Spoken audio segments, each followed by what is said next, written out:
Hi, this is Paul, and we got something really special today. I've been watching this man talk to Jonathan Peugeot for a very long time.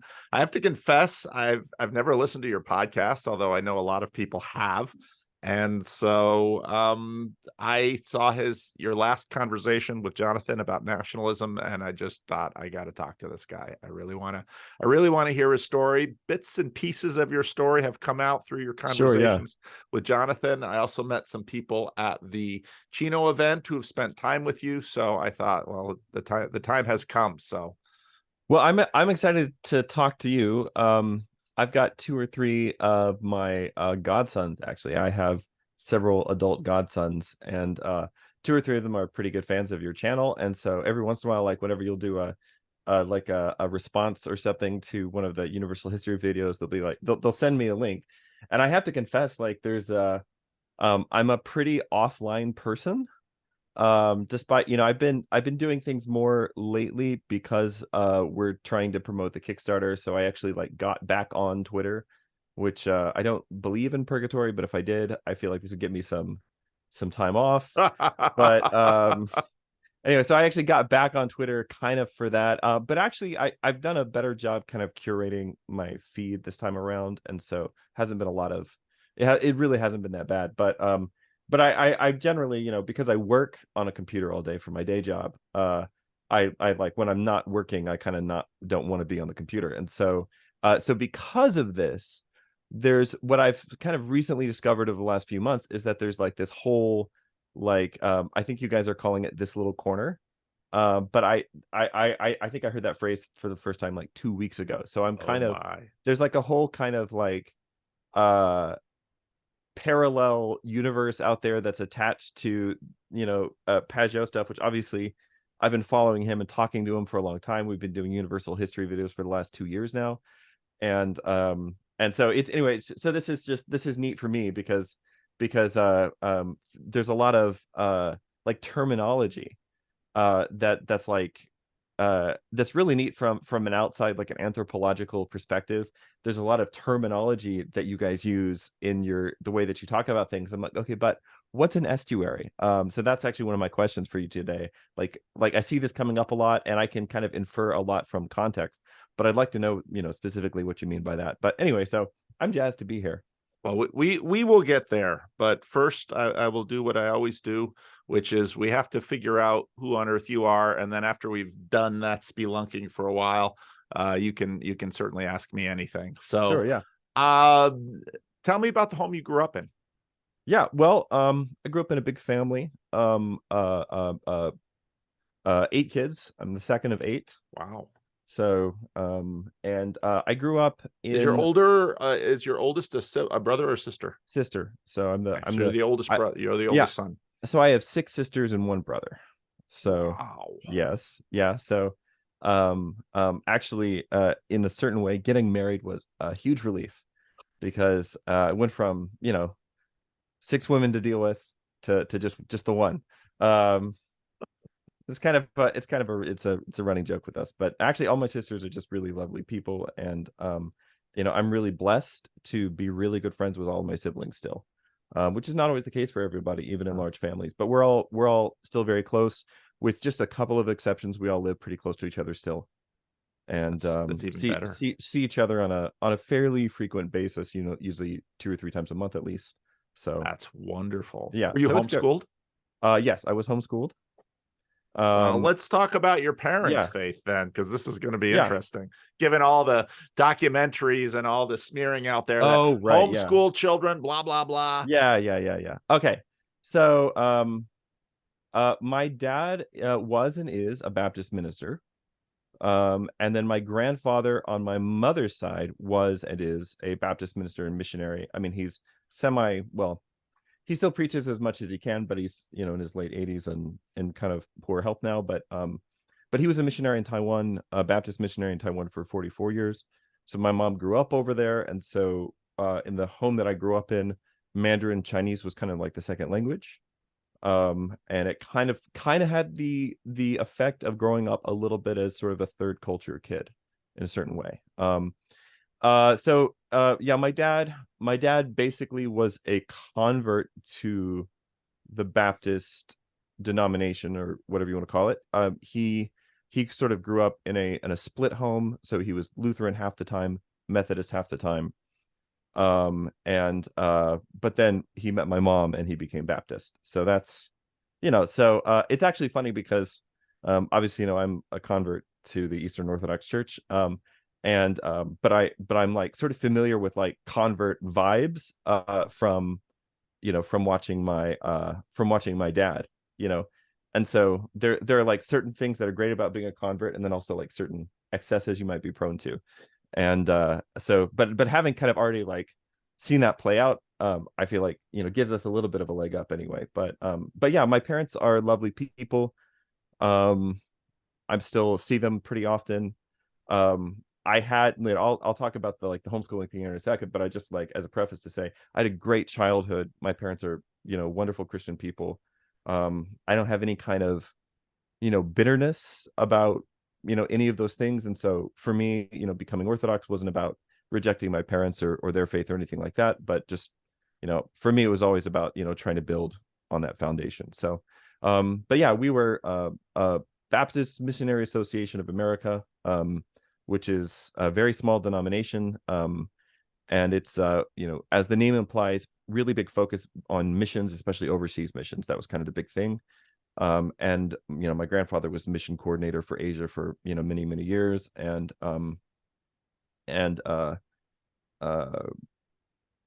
theologically, you got the core Baptist tenets, which are like congregationalism, a non-sacramental theology, baptism by immersion for believers only. But then you also had but within that there was kind of a lot of wiggle room, you could say, about some other theological questions. I mean, we're fundamentalists, so there's not that much wiggle room. But of course, Where in the States did you grow up? In the South, and Okay. mostly in Texas. Did you stay in one place, or did your father move around? My dad changed churches. This is a little bit of exaggeration because his last two churches, including the one he's at currently, he's been for a very long time. Okay. But when I was young, he moved around a lot. My dad was bivocational, still is. And so a lot of times what would happen is that, he'd be, working at these little country churches and then also trying to support a family full time. And then he'd get really burned out. He would lose his health, and then we'd have to quit for like 6 months to a year, go somewhere else while dad recovered, and then he'd take a pastorate somewhere else, which is a rough thing. But also, like, I really admire and respect his dedication. I mean, he's been in the ministry for over 30 years now, and it's something I really admire about him. It's very difficult to a lot of these churches, I mean, the BMA is a very small denomination. They split off what eventually became the Southern Baptist Convention a long time ago, back in like the late 19th century, I think. I think 1890s, over the question of what is sometimes called landmarkism or Baptist secessionism, and which is not really a position that's held by very many people in the BMA anymore, although it is held by some people in my family. But it's fairly unusual to run into somebody who still believes that. But yeah, so we are also the other layer. So theologically, just kind of fundamentalist Baptist, but also like the big thing that people always wanted to argue about was Calvinism, Arminianism, all that stuff. You'll get a kick out of this. I've been saving this one for you.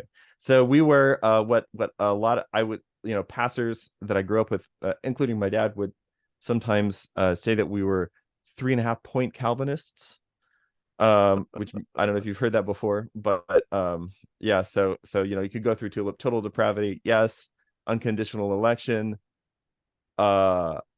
no, limited atonement, sort of, what's the I? Irresistible grace. Irresistible grace, yes, and then perseverance of the saints, yes. So it was just like, yeah, it was just it was kind of a so a lot of the like debates of my childhood and things like that were around these issues. And I kind of did a stint when I was very young in like the kind of like sort of the neo-reformed Baptist, that kind of stream. But then the other kind of wrinkle on top of all of this is that in addition to being fundamentalist, living in the South and everything, we were also homeschoolers. And we were very, very much situated in my early life in a organization called the Institute for Basic Life Principles, IBLP. And this is the one Oh, that they've just done the documentary on, the Shiny Happy People documentary. yes. Which I sort of watched through it with some of my siblings, because we all grew up in this, and we Yeah. were wanted to kind of watch it and see what they were saying about it, talk about it. But also, like, I know the Duggars. Like, I don't know them super well, but my brother was very close to several of the Duggar boys at a certain point, and ran in all the same circles and all that stuff. So it was very interesting. The I think that within the movement there really were some real problems. I think a lot of the reasons that we did the things that we did is because we were basically just trying to reinvent the church. So what a lot of people maybe don't know is that early on, a lot of what Gothard was doing, and I think these were really kind of like the best years of the ministry, was trying to like equip pastors. And so they would have like these things for like pastoral conferences where they invite pastors out and really just try to help them out. And yes, there were all kinds of like there was the weird stuff, like you're not allowed to wear denim because it's rebellious. This is why I'm getting a huge kick out of the denim wars on Twitter right now. 'Cause growing up, I was probably 17 before I owned a pair of jeans, Paul. What did you wear? You wear khaki pants or navy blue pants, obviously. How else are you gonna not look like Mormons? Yeah, no. And I still, it was another thing. We young men really were discouraged from wearing shorts. And I still don't wear shorts. Like, unless I'm going to the gym, I still don't wear shorts because it's weird. Like, I feel weird. I feel like a little exposed going out in public with my knees showing. Scottish festival notwithstanding, that's different. But yeah, so there were things like that. Obviously, rock music was a big no-no. Drinking and smoking were a big no-no, but of course we were Baptists, we didn't do those things. Like Baptist, like old school. The joke is that we were the kind of Baptists that weren't allowed to play Old Maid in the front room of the house, because if somebody's driving by at 40 miles an hour, they might look through the window and see you're playing cards. If you're playing cards, you're obviously playing poker. If you're playing poker, you're gambling. We all know that gambling leads to premarital dancing. So we were those kind of Baptists. Okay. But happily so. Yeah, I mean, again, like, there's I make fun of these things because I get to make fun of this a little bit because this is what I grew up in and it's my Right. people. But also, like, there's absolutely I'm not really salty about about any of these things. Like, this is just my childhood, right? Everybody has a childhood. Mine was great. My parents have been married for a long time, and we always had a good home life. So you can't really ask for a lot more than that. But No, you really can't. You really can't. Yeah. So anyway, so in the early days of IBLP, they were really focused on kind of equipping pastors. And then eventually I think that wasn't working the way Mr. Gothard, see, I still call him Mr. Gothard. But it really wasn't working the way that he thought it should work, or, wasn't radical enough or something like this. And so it kind of switched. And the phrase that I can still remember when the phrase was introduced, the phrase that we started to hear was, now you have to go and be salt and light in your own church. So it's this idea that there's actually a church within the church. And the thing that makes you like a real Christian is not actually being a part of, the one holy Catholic Church, or being part of like a local body, or like whatever your ecclesiology is. The thing that makes you a real Christian is, do live by the principles that the Institute has outlined, right? And this is where I think things started to go off the rails a little bit. And this isn't something that they brought up or would have even understood to bring up in the documentary. And the thing is, my dad was pretty sensitive to this, and so he kind of pulled us back from the ministry when things started to kind of go in this direction. And so a lot of the bad stuff that happened later on, we were already kind of out by then. But my sister lived on campus and actually wrote a homeschooling curriculum for them for like 2 years. I worked on the campus for a little bit, like one summer between high school and college. So we were still a little bit involved, but we'd kind of also pulled back in certain other respects. And so So I think my dad did a good job of kind of protecting us from some of those things. Well, people, part of there's an well, I'll say it this way. You could talk about it as there's an independent mindset to that entire side of the church. That means you can on one hand have a very intensive movement like around Gothard, and at the same time you're always spinning people off because there'll be an aspect that isn't quite right, and then someone will go and start their own thing to improve on it or take it from there. And I mean, that's that How thing's else just are you going to plant churches? well, If exactly. you Well, don't have splits. that's and the missionary, for Baptists and many in evangelicalism, missionaries are the elites. They are the heroes. 100%. Yes. 100%. Yeah. Yeah. And so if you can be a missionary, if you can be a church planter, a missionary in your own, I mean, those are the elites, and there's an entire culture around that. Yep. So how far did you homeschool? All K through 12? Yeah, all the way. Wow. See, Yeah.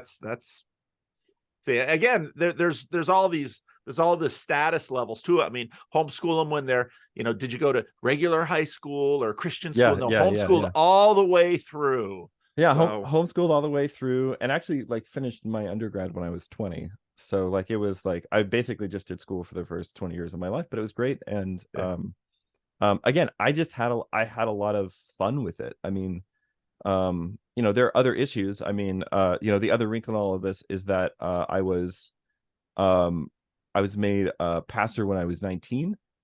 And then I was a pastor in our denomination for 8 years. So I spent a lot of time also doing that. So talk to me about that. Because again, that's a whole other tradition that a lot of people are unfamiliar with.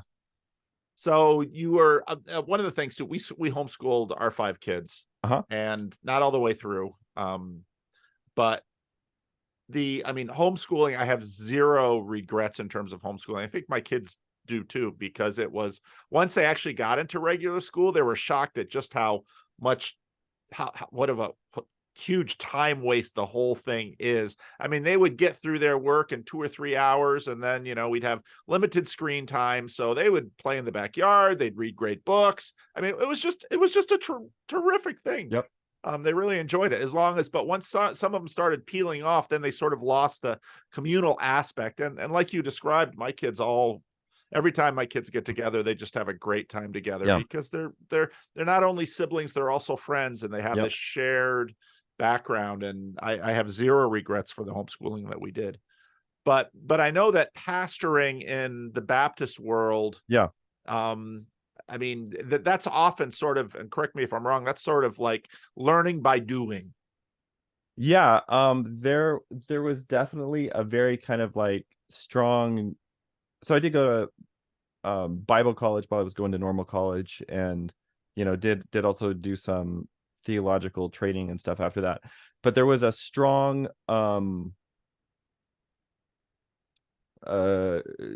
anti-intellectualism or like anti-academic bias, right? And so the idea that you would need, I mean, our denomination did have a seminary. They still do. And also like a junior college and things like that. And then we also had like other educational programs out of our church. But there was there was also this kind of bias against those things, right? This idea that actually all the really, and to a certain extent there's some truth in this, right? That there's a little, that a lot of the stuff that you're going to learn in seminary isn't going to actually help you like, run a church. And that, okay, sure, right. But also but this is also like a little bit of part of where the kind of the weird crossover of being in the parachurch organization we were involved with, and then our denomination, because my particular church, like, it was most of the people who came there did not identify as Baptists, right? But it was because as a church we were friendly to like homeschooling. Like, and when I say friendly to homeschooling, like, we would, we had events and co-op and at one point, and just basically just different things that like you could bring your homeschoolers here and they wouldn't be like a weird separatist faction in their home church, right? And so so people would find out about this. And also, you know, the other big thing we did, and this is how we found a lot of people, or how a lot of people found us, is that we were what was called a family integrated church, which was pretty popular at the time, which is basically say there's no children's church and there's no separate Sunday school. So we have a Sunday school, but it's the entire you know, it's all the families, all age groups together, and then we have just a Sunday morning service, and then we eat lunch together, and then we go home. And actually, pretty wholesome on the whole. Like it was pretty awesome. Actually, teaching that family integrated Sunday school class is still one of the best things I've ever done in my life. It was just so much fun. And the families, you know, who showed up for it, and we'd have like 40 or 50 people showing up for this class, and the people who showed up like were so dedicated, they were so involved, just really good people.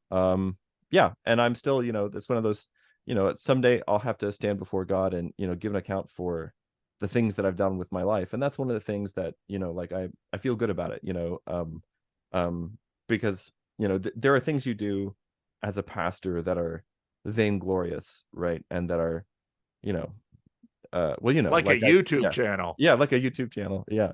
um there are things that we do as pastors and, you know, people involved in pastoral ministry that are you know, just about us, you know, but that class, you know, that class wasn't, you know, for whatever reason, like it was just yeah, very grateful for those people and for the time there. So but yeah, so there was that, but there was also just a lot of kind of also weird tension between you know, these increasingly like growing tension between, you know, what is church for, right? So we had all these people who weren't really Baptist, they're not really committed to the Baptist thing. A lot of them didn't even join the church. So Baptists tend to be, well, Baptists are sort of by definition congregationalist, and they don't have any sense of, there's no such thing as a Catholic church, right? In the term of like a universal church or something like that. The denomination is a free association of individual congregations, none of whom have any jurisdiction over the others. And so joining the church means joining this particular local body that meets in this particular building, and that's all it means. It doesn't mean anything else. And so a lot of people would come and they wouldn't join. They would still attend and they'd be involved in everything, and they just wouldn't join. And the reason they wouldn't join was, you know, either because so in that particular denomination, if you were baptized as an infant, they would require you to be rebaptized to join the church, right? And so it's funny because we had this one family that came actually from an Anglican parish, and they came here to our, you know, our Baptist church because it was more friendly, you know, to homeschooling and the way they were trying to live their life, right? And so it sort of becomes like church as like lifestyle choice, right? And they came, and they came for a long time, and they were, you know, participating members and everything, but they got really upset because the church refused them communion because they required them to be rebaptized. And I get it. I get why you might be upset about that.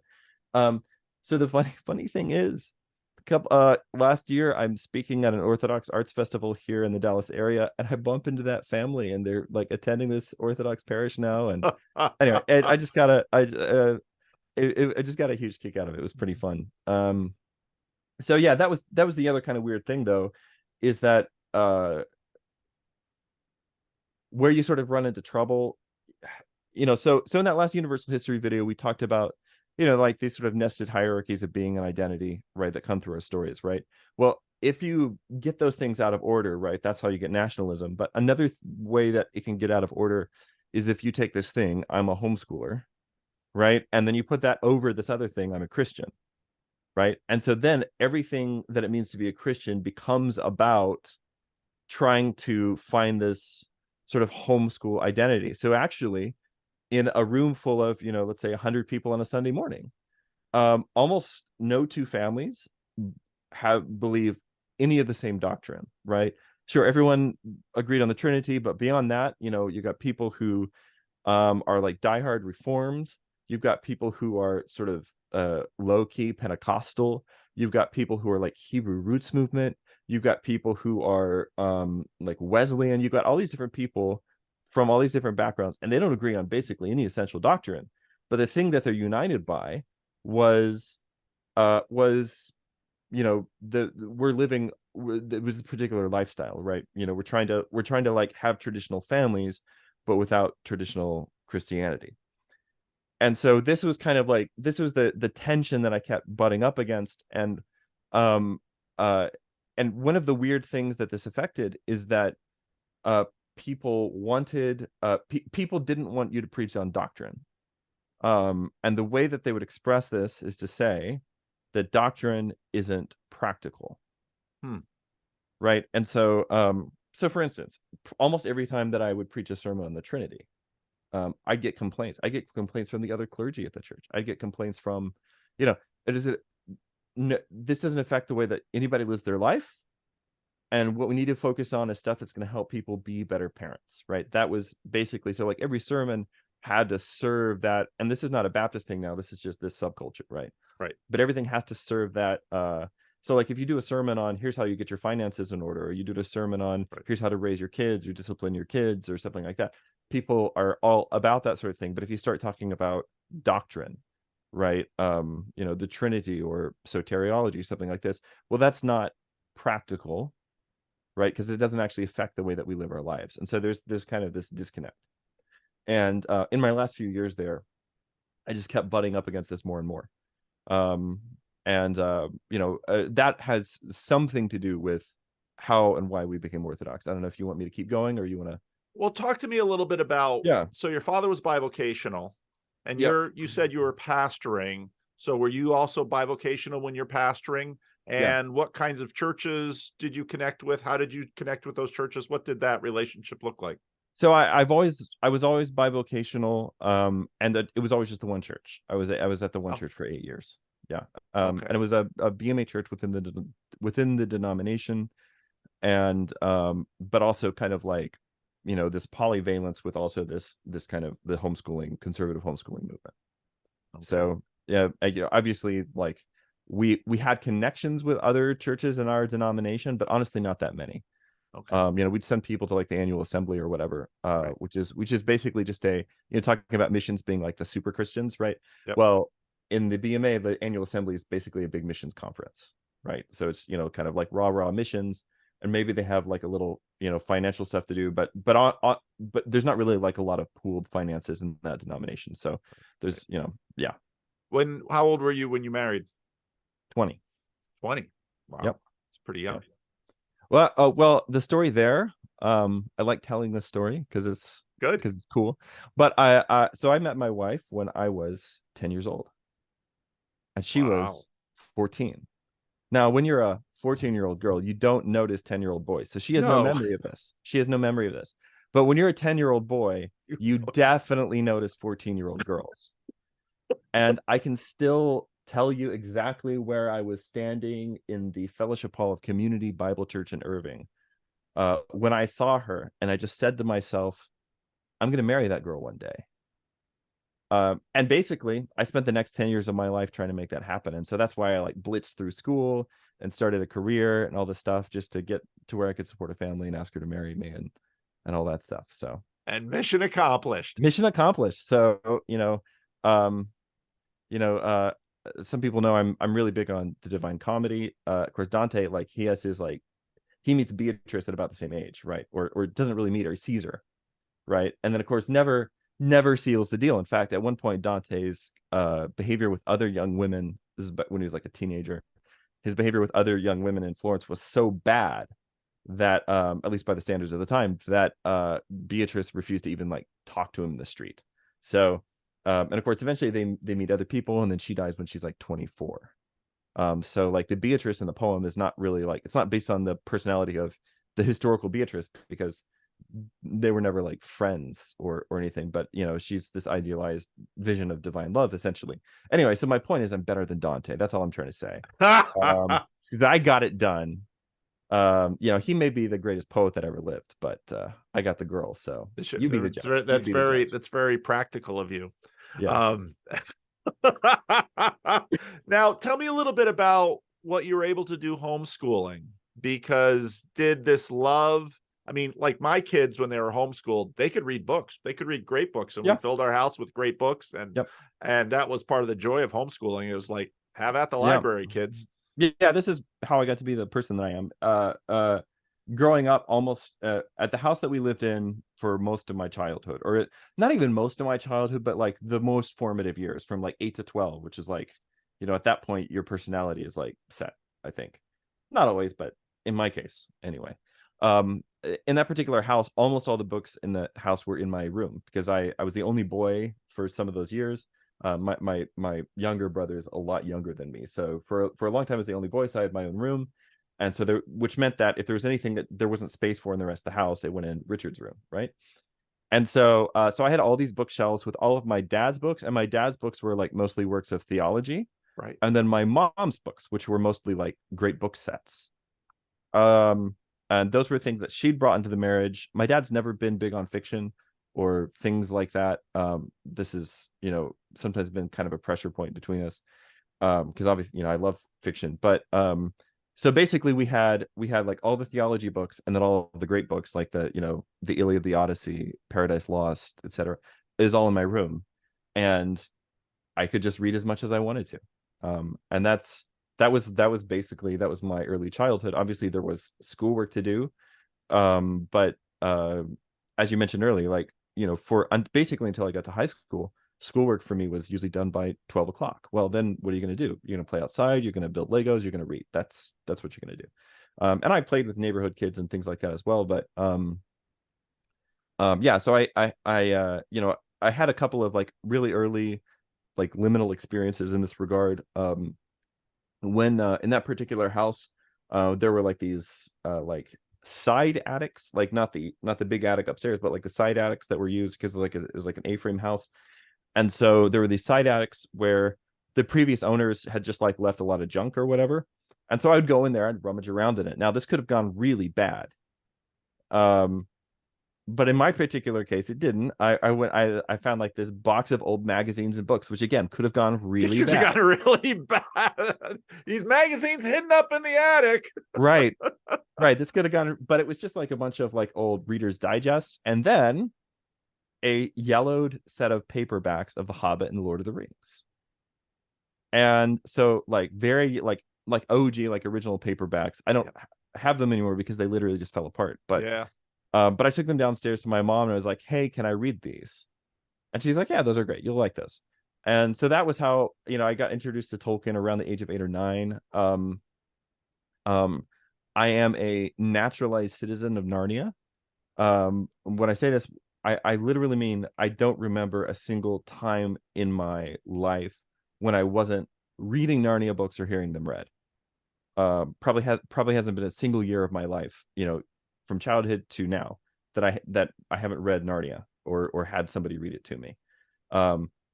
Actually, one of the nicest things anybody's ever said about me is when I was at a conference and I just overheard somebody say, "Oh, ask Richard. I think he's been to Narnia," and yeah. So that was, I mean, this is, I know it's a stereotype, but like it was like Narnia and Tolkien. Like that was kind of always it for me. And what's kind of fun, a lot of people don't know this, is that I went through this was when I was kind of going through like that sort of more reformed phase in my teens. And some of the like the thinkers and pundits and whatnot that I was listening to and reading at the time were really, really down on fantasy, like fantasy fiction. Right. And so in response to this, because it's always been important to me to be like consistent and honest, right? I said, well, okay, if I really believe these things, then there's nothing I love in the world. At that point, I had all the Tolkien stuff. I had like 20 books, and it was just like ate, slept, and breathed Tolkien. And I said, but if like nothing dearer to my heart at that point, probably. But I said, if I really believe what these people are saying, and if I really, this is really what I'm committed to, I got to get rid of these books. So I threw out all of my Tolkien, which is pretty difficult for anybody who knows me now to imagine. But I got rid of all of it. Like, and I've always just tried to be the kind of person that would say, if if this is what you believe to be true, like if this is where God is leading you, then Right. it doesn't matter how much it hurts. Like you have to do In it. some ways, the more it hurts, the bigger Yeah. the Yeah. sacrifice, And I think there was something to that. Like, obviously, I don't feel that way about Tolkien anymore. I can talk about why, but also like it was the first time in my life. Like, I mean, it sounds like a trivial thing, maybe to some people, but like it was the first time in my life that I ever felt like, all right, I've got to give something up for God, and so, in that sense, like I think it was a worthwhile thing to do at that particular time in my life. Mhm. Now, later on, like I said, I kind of blitzed my way through like high school, college, everything, mainly motivated by a desire to marry Sophie, is my wife. Even my wife, my wife never watches any of my videos, but just this segment, she would love. I mean, it was the driving force behind basically everything I did for several years, and which is great. Like I've got zero regrets about getting married young.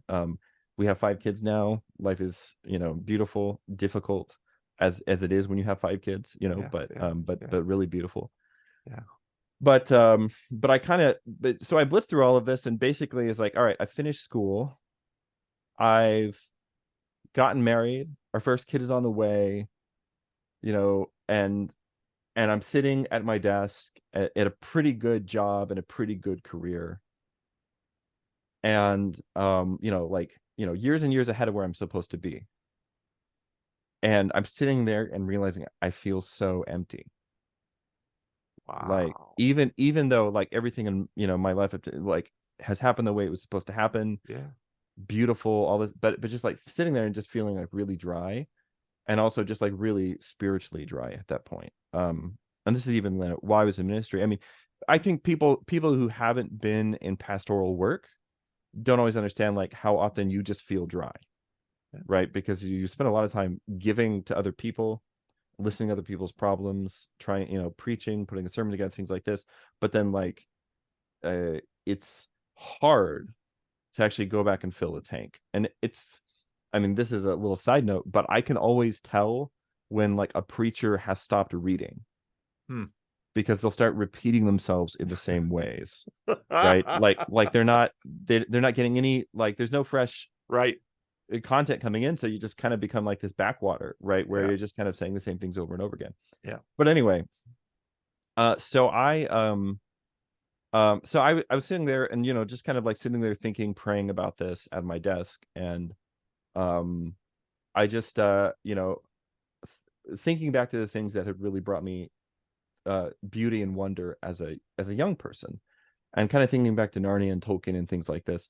So I started doing some digging around, and I eventually came across a couple of things that were like real game changers for me. One of them was Tolkien's essay on fairy stories. On fairy stories, basically, I wish I'd known about this as a young person, because it basically connected the dots for me in a way that I really needed at that point, of how you can and how you should use your imagination as a Christian. So that was one thing. The other thing was Lewis's Discarded Image, which I read for the first time when I was about 22 or 23.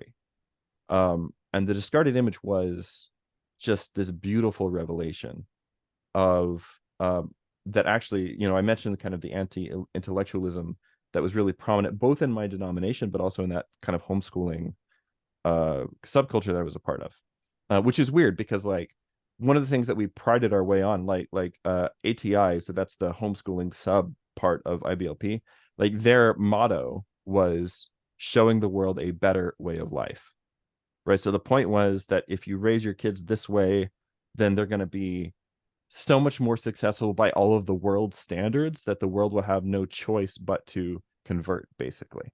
So in other words, like you should be CEO, you should be an entrepreneur, you should get all the best grades, you should get all the best scholarships, to basically show that you can win the world's game without playing by the world's rules. And again, this is where I think that things really went wrong. And not something that they'll mention in that honestly hilarious documentary. Like it shouldn't have been funny, but just like in the final episode, they're going on how like basically Gothard had this empire and he's controlling all this money and all of these people in government, and now Jim Bob Duggar has taken it over, and that's why Roe v. Wade got overturned.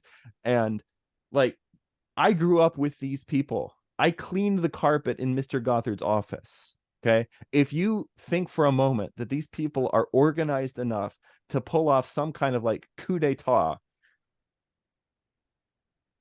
I don't know what to tell you. It's so ludicrous. Like we were never that organized, right? And by the way, it's, if you want to blame anybody for Roe v. Wade being overturned, blame a lot of faithful Roman Catholics who spent generations inventing the pro-life movement. Baptists historically were actually pro-choice until basically the Roman Catholics shamed them into being pro-life in the 80s, right? So like, if you want to blame anybody, you can blame a bunch of Roman Catholic. The Roman Catholics, they have this leader. He lives in this place in Rome. Right. He wants to take over the world. Yes. Yes. Yeah. Yeah. Yeah. Yeah. So anyway, I just like this they started out by like, okay, you're pointing out some real problems and obviously covering over abuse and things like that. It's not okay. You can't do that. But then like, they just like, I think they ran out of content like an episode and a half in. And so they just start drumming up like all this conspiratorial stuff. And I'm like, man, if you really think, come on. And actually what's laughable about all of this is that, IBLP as an organization was pretty ecumenical in terms of you could be anything you wanted to as long as you weren't Catholic, right? So you could be a Baptist, you could be a Pentecostal, you could be a Presbyterian, you could be whatever, right? But not Catholic. So anyway, we'll connect. One of the really interesting tensions in all of this, and so my wife, pretty much, she's a school teacher. She made up the curriculum and she'd patch together things. Yeah. But one of the interesting connections is this: you have this anti-intellectualism in American culture, and that's especially deep in some of the Baptist homeschooling stuff. But then also the classical education is all right there. And I look at that sometimes and it's like, so you're anti-intellectual, but basically you want to recreate the kind of educational system that Erasmus left the West. And it's like, okay. So this is a little distinction that I was trying to make on Twitter like a couple of weeks ago. You tried to make a distinction on Twitter. It was my bad. I'm new to this Twitter thing. I know. But the thing I want to point out is that what ATI and IBLP were trying to do was not classical, and they would have actually said very strongly that they weren't classical. Like, for them, classical education, that's Catholic. So that's like kind of a big bugaboo. So the way that I'll just kind of break down the way that education worked for them. And actually there's some things about it that are kind of based, but also like the implementation was not always great. Okay. So their basic idea was that you had the wisdom booklets. And the wisdom booklets are basically, each wisdom booklet is based on one or two verses from the Sermon on the Mount. And so there was a big emphasis placed on scripture memorization, which I love. Huge fan of scripture memorization in all contexts, except for weaponizing them. Somebody once said, these are great verses, you can use them against people, but this is not really. I don't like that. And actually, like, if people pay attention, they'll notice, like, somebody asked me, like, do you consider what you do to be apologetics? I was like, no, God forbid. Like, I don't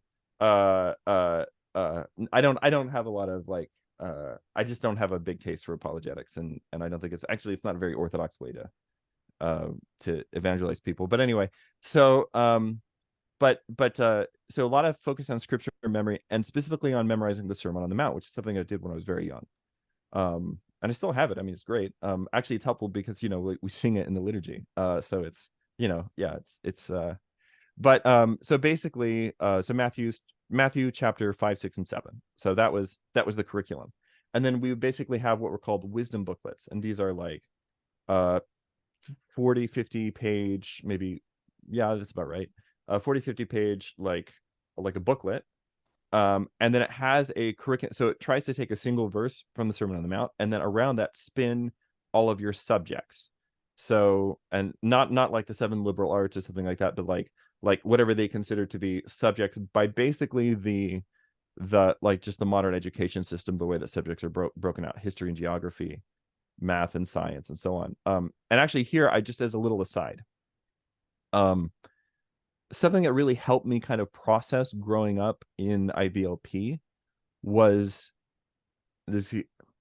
This is going to trigger some people when I say this, but I don't mean it maybe the way that people think I'm going to mean it. But one of the things that really helped me was studying Scientology. So a little while ago, like a year or two ago, WikiLeaks leaked all the Scientology, like all the secret documents that you get whenever you become super, triple, zeta, beta. You can get whatever. it for free now? Yeah, you can get it for free on WikiLeaks, which saves you like 80 grand. I know, it's a real bargain. Yeah. And what's really fun is that at the very high level, the documents are basically just unreadable madness on the back of a napkin or whatever. Like it's, like Scientology and that third communion prayer from Vatican II, like back of napkin theology. But anyway, yeah, so there is so I there's like 900 pages of it, and I've read all of it. Because I'm obsessive in this way, but also like I'm just really interested in like the anthropology of American religion, you could say, right? Just really interested in the way that it kind of plays out, and like the certain patterns that are definitive of like American religion as opposed to religion from somewhere else in the world. Yeah. Right. With Mormonism being like the great, like, yeah. The most successful American religion. Yeah. But yeah. So anyway, so I've read through all of it, and one of the things that was really bizarre about it is how many kind of similarities in language that there were in Scientology compared to IBLP. And what I mean by this is, so this is the insight that I got from this, is because all the language that was used was the language of like seminars, forms, procedures, right? So traditional Christianity, right? Your language is basically mysteriological. There's initiation, there are rites, there's a hierarchy, right? Basically you have the language, the vocabulary of an ancient mystery religion. Well, what's distinctive about American religion is that basically its language is inherently corporate. So, and this is true of IBLP as much as anything else. So IBLP's main event was something called the basic seminar. And then they also had the advanced seminar. They had the anger seminar, like everything was seminars. And then they had institutes. They had institutes, seminars, training centers, and stuff like that. So like basically all of your vocabulary is like IBM vocabulary, right? So this is the so something that starts in like maybe the 50s and 60s in American religion is that you go to the terminology of basically church as IBM, right? Even to the point of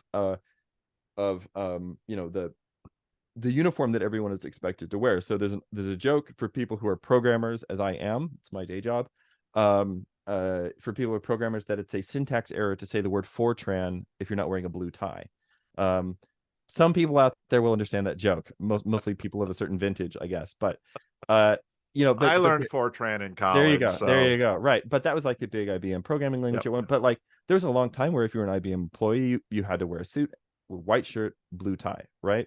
Well, what did we wear in IBLP at any kind of an official event? Yep. A suit, white shirt, blue tie, right? Is that kind of a thing, right? And what do they wear on presidential debates? Exactly, right. But that's because like the paradigm, and the weird crossover between like American religion and American politics, but the paradigm is also that the president is basically the CEO of America. Yep. So that we want the president to look like the CEO. Yep. Now, something that's shifted starting in the early 2000s is that we've gone from church as IBM to church as like Apple, right? Yep. And so this is why now we've gone to, so the mega church, which is like the big thing right now, right? All the mega church pastors are trying to look like they're the CEO of a Silicon Valley tech firm, right? Yep. And the way that they dress, the affectations, even like their entourage, all that stuff, right? Yeah. So like, but anyway, so but it was like studying Scientology that helped me realize this, and then it helped me contextualize like a lot of the weird things about IBLP. So anyway, but yeah, so you had the wisdom booklets. There are also like health bulletins that would come out every few months that would tell you what foods to eat, what foods not to eat, when you could have sex with your wife, stuff like this. Wow. Yeah, it was. I mean, like some of the stuff looking back, it's like, man, that was wild. That was wild. But yeah. So, but it would, but it, the thing is that it was always basically driven by what mood was Bill Gothard in this month, right? That's what the focus is going to shift to now. So I'm saying these things that are critical, like again, I just want to stress I'm really grateful to all the people who cared about, and this is the thing about cults, and I don't think IBLP was quite a cult, but it was definitely cult adjacent in certain respects. But this is the thing about cults and why they work, is that they exploit the fact that there are intelligent people with integrity who care, right? And so they exploit the fact that you care, right? This is why stupid apathetic people are not attracted to cults, right? Stupid apathetic people like would never go to this much trouble, right? So yeah, anyway, so the educationally wise, what we do is we have the wisdom booklets. It's based around the Sermon on the Mount, and then basically you'd have like a history, and then you'd have like four, modules each week. So like history module, a language module. One of the really good things that they did was they taught biblical Greek as part of the curriculum, and for that I'll be always grateful. Because I love You learned it young. I learned it young. I mean, I learned biblical Greek and Hebrews just sitting at the kitchen table with my dad. Like that's how great is that? Like Yeah. what a magical childhood that was. But Yeah. anyway, so there were some good things, and actually I love the whole idea of the Sermon on the Mount as this is how you're supposed to live as a Christian. And I think that was a good thing that was being emphasized. The problem was that then trying to like extrapolate that into, now let me get a science curriculum out of this, requires you to do either violence to the Sermon on the Mount or to do violence to the scientific method. And usually it was the former. And so the problem that kind of came out of this is that there became this kind of scientific approach to the scriptures, or let's say more like a procedural approach to the scriptures. So it was like, and this is not a straw man. This is exactly the wording that was used. Was there are these principles in scripture, and if you follow these principles, then your life will go well. I mean, I was literally told after some ill-fated sermon on some metaphysical good like beauty, I think, the Bible is a set of IKEA instructions, and if you follow it, then they said IKEA? Said IKEA. Wow. The Bible is a set of IKEA instructions, and if you follow it, you'll be able to put your life together. That's what the Bible's for. Well, so that runs through American evangelicalism. 100%. It's just there. I mean, the seeker movement had it. I mean, that's pretty standard for American evangelicalism in the late 20th century. Yep. So getting away from all of this was one of the big things that got me like reading the Church Fathers. Okay. Right? So when did you start reading the Church Fathers? So I mentioned I started with the discarded image, and then I basically just set myself a project of, I was like, man, this is amazing. This whole idea of a world that is held together by love instead of laws, right? That it's so beautiful. It's so much more compelling than the world that I live in, or at least the world that, I kind of like grew up in, like my social imaginary. And so I said, I'm just going to set myself the task of reading everything that Lewis mentions in the discarded image, because it's like a literary survey. So I did that.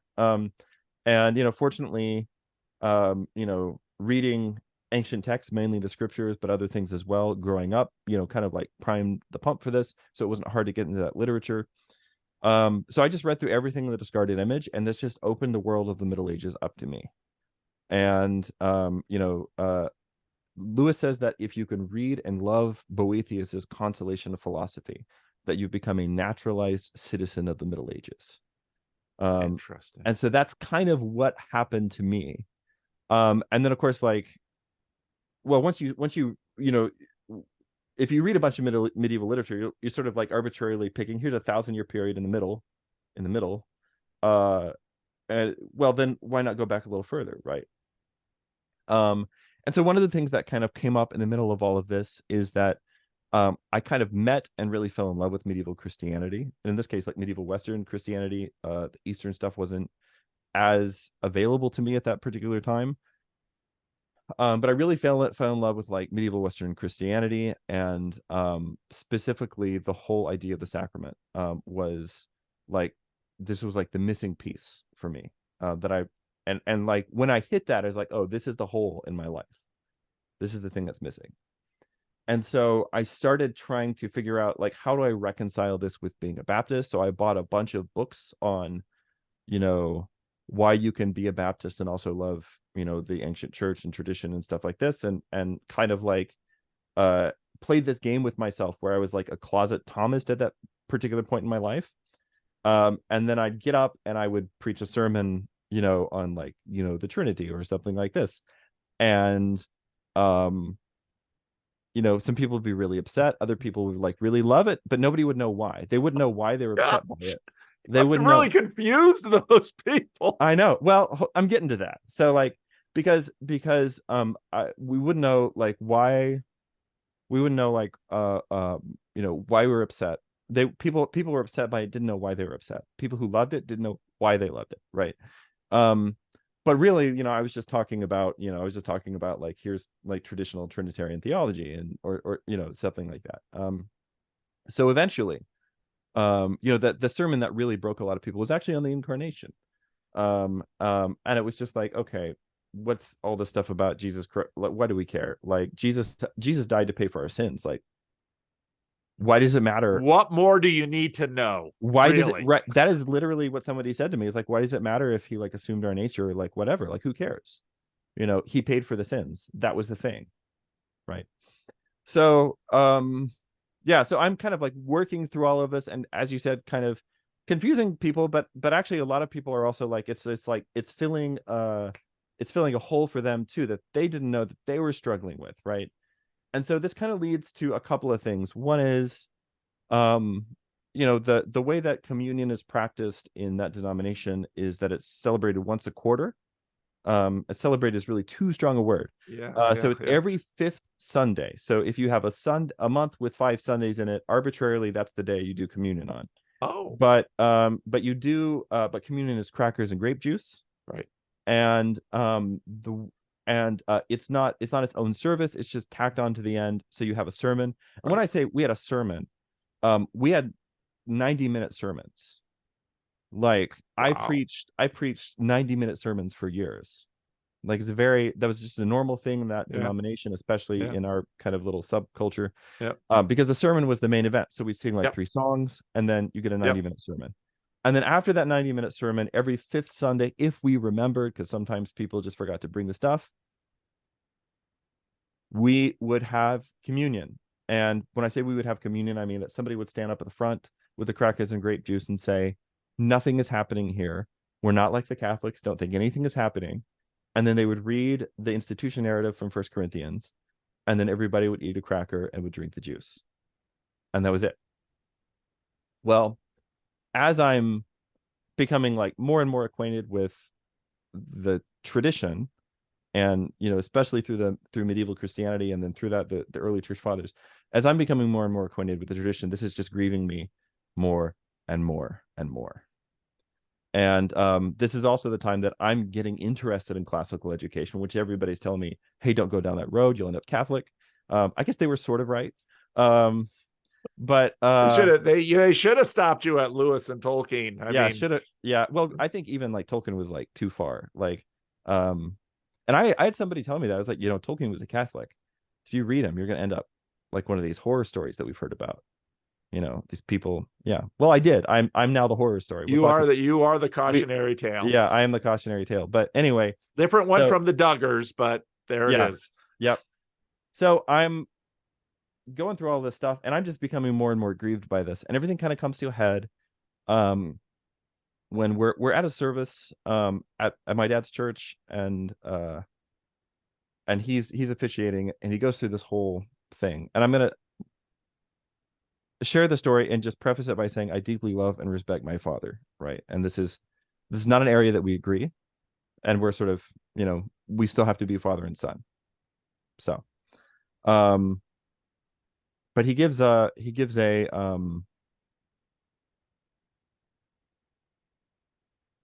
so for full disclosure and honesty, the thing that I haven't mentioned, and I don't always mention this because I am very protective of my family, right, is that the church I'm serving at is the church where my dad is also a pastor. Okay. So that's the wrinkle in all of this, right? Which actually like retroactively makes everything I said like way more pressure, right? That's not unusual though in that No, no, no, culture no. It's at not all. unusual. Not unusual, but And you are the oldest son.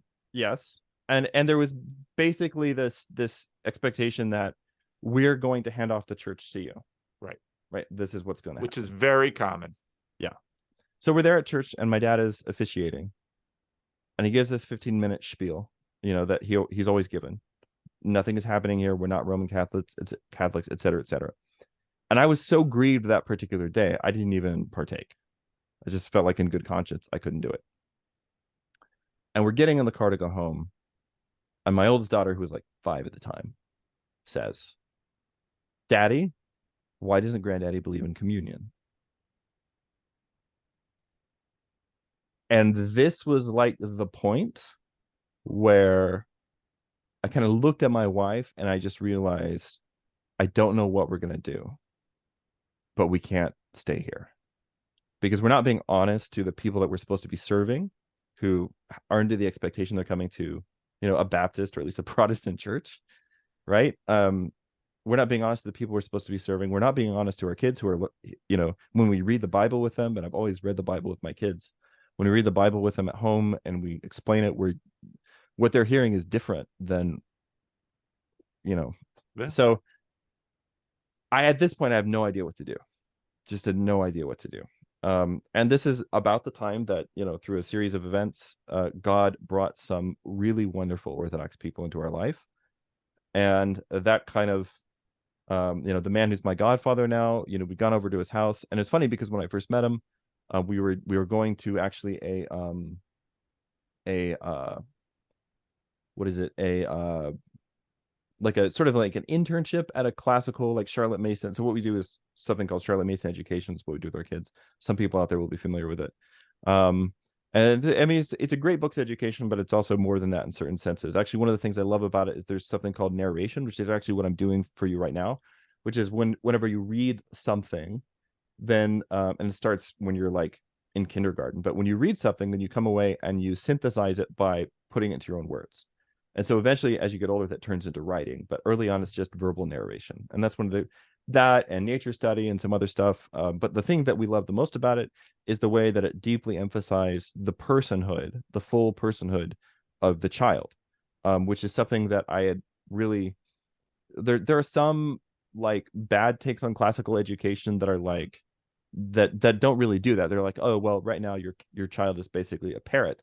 And then later on, they'll start to, but with the Charlotte Mason education, the emphasis is always the child is a full human being made in the image of God from the get-go, and that you have to respect that if you're going to love this child and give them not just an education that the world will see and accept and validate, but actually like nurture them and feed their soul. So anyway, so we'd gone to like an internship at this church and this school, this large Charlotte Mason school here in Texas. And while we were there, we met the head of their upper school, like they're basically high school, and was this really great guy. Met him, shook his hand, and just like instantly fell in love with him as a person before I knew anything about him. Right? He just had this very peaceful air. And I shook his hand and I said in my mind, or somebody said to me in my mind, I bet this guy's Orthodox. I didn't know anything about him, right? And some people who have only ever interacted with like a certain version of very online, like terminally online Orthodox converts will be like, what are you even talking about? But I'll just say that's not normal, right? That's never been the norm, right? But this particular gentleman, he's my godfather now. Like he's somebody who's like truly, truly Orthodox. And just a very peaceful person, and still like he and his wife, like those are my wife and I, we would like to be them when we grow up, right? And he's got a large family as well, is several years down the road, from me, but they're people that when we're with them, and we spent yesterday afternoon with them, it's Tuesday now. We spent Sunday afternoon with them, but like when we're with them, like it's just this deeply like enriching, soul feeding, peaceful time. So anyway, I just had this thought, I bet this guy's Orthodox. And I don't know why I thought that, because I'd only ever met one Orthodox person, and I didn't really know a lot about Orthodoxy except through some books written by Vigen Gorian at the time, who I think when he was writing the books, he was Armenian. He's not anymore. He's Chalcedonian. But anyway, so he invites us over for dinner, and we get over to his house for dinner, and we're sitting around the table, and it's after Pascha, so they're singing Christ is risen in like 3 different languages, and there's, sure enough, there's the big icon corner with all these icons. I've seen icons in books, but I've never seen one in the real world, and so he wanted to talk about like medieval literature and curriculum and all these different things. And so we talked about that stuff until pretty late in the night after dinner. And then finally I was like, all right, man, you're not Russian. You're not Greek. So what's your deal? Why are you this? What happened? What's the story there? So we talked a long time about that. And he, recommended some books. And long story short, I read a bunch of like the Cappadocian Fathers, who I'd read a little bit, I'd like read St. Basil's on the Holy Spirit and things like that. But really went back and really read them carefully, and there were a lot of missing pieces. Like I said, at that point I was kind of a closet Thomist, but there were like certain pieces of that structure, of that framework, that were kind of missing, and there were also just like everything's like a little too neat to feel real, if that makes sense. Mm-hmm. And so and because of that, I was able to hold this tension between, I can think these things, but then I can do this thing. And there can be this gap between those two things. But, it's, and obviously that was starting to fall apart, but I didn't feel like the need, like, I've got to go out and embody this now. But then like when I started reading the Cappadocian Fathers, I was like, oh, this is the piece that was missing, right? This is the, like, where was the wonder? Where was the mystery, right? Those are, and so, this kind of resulted in eventually, my wife was on bed rest because she was having a difficult pregnancy. And so I took a little time off from the church. I was still preaching on Sunday, so I didn't take a lot of time off, but I took a lot of time off some of my other duties. And so I ended up going with my sister to visit, who was also, so I have 2 siblings who are also Orthodox. So three of the 8. But I went with my sister, who was also kind of going through her own journey at the time. And we visited this Orthodox cathedral here in Dallas, which is my home parish now. And it was a Thursday, so it was there. So I went on a Thursday because I couldn't go on a Sunday for obvious reasons. But it was the reason they were having liturgy on a Thursday. I had no idea before I showed up, is because it was like their festal liturgy. It was the summer feast of Saint Seraphim of Sarov, which is their patronal feast day. So like there were like 8 priests there, and we processed around the building, and I got splashed with holy water. As a Baptist, I was like, am I going to melt? What's going to happen? But the really key moment for me in the liturgy was, so on Sundays we don't usually bow or prostrate in the church, except for certain occasions, but as a rule we don't do it because it's the day of the resurrection. But on a weekday, if you go to a weekday liturgy, most times of the year, you'll bow, you'll prostrate. We're at this liturgy, and it comes time for the Our Father. So in this particular tradition, we sing the Our Father. So everybody's singing and like prostrate, face down, ass in the air, and everybody's prostrating. And I look at my sister, and we're the only 2 people in the whole building who are still standing. And I looked at her and I was like, I think I should bow. And she said, yeah, me too. And so we did. And I don't want to get like too much into it because it's a pretty private thing, but there was like a real encounter with Christ in that moment. And basically when I stood up, I said, okay, like, I have questions. We're gonna have to figure out details, all this different stuff. But like, this is, just that profound, there was something profound happened in that moment. And it was very much a like, yeah, so this is how you're supposed to come before God. Right. And so we spent several months after that, I had to disentangle myself from the church I was at, and also explain why I was doing the things I was doing, and give them time to find a replacement and all this stuff. So that took several months, and it was one of the most painful and stressful like periods of my life. But then on top, and during the week, we're going over to St. Seraphim and meeting with the priest there. And it was, on my second or third visit, I was talking to the rector, and he told me, take your time, and you should visit other places. Like before you make this jump, you need to go see what are the Catholics doing, what are the Lutherans doing, what are the Anglicans doing, like because this is a big change. And once you do this, you're not really, you can't go back, right? So it'd be better, go check with the and just make sure you're really, really sure. And that was good advice. It there I mean, I made an effort mostly because I thought it was good advice, but there was never like a moment where I was like, okay, maybe I'll just become Anglican. Because what would have happened, Paul, is that I would have become find the most trad Anglican parish, and then I would have been miserable, and I would have become Roman Catholic, and then I would have had to find the most trad traditional Latin Mass parish, and then I would have been miserable, and I would have gone to an Eastern Catholic parish, and then I would have been miserable, and then I would become Orthodox.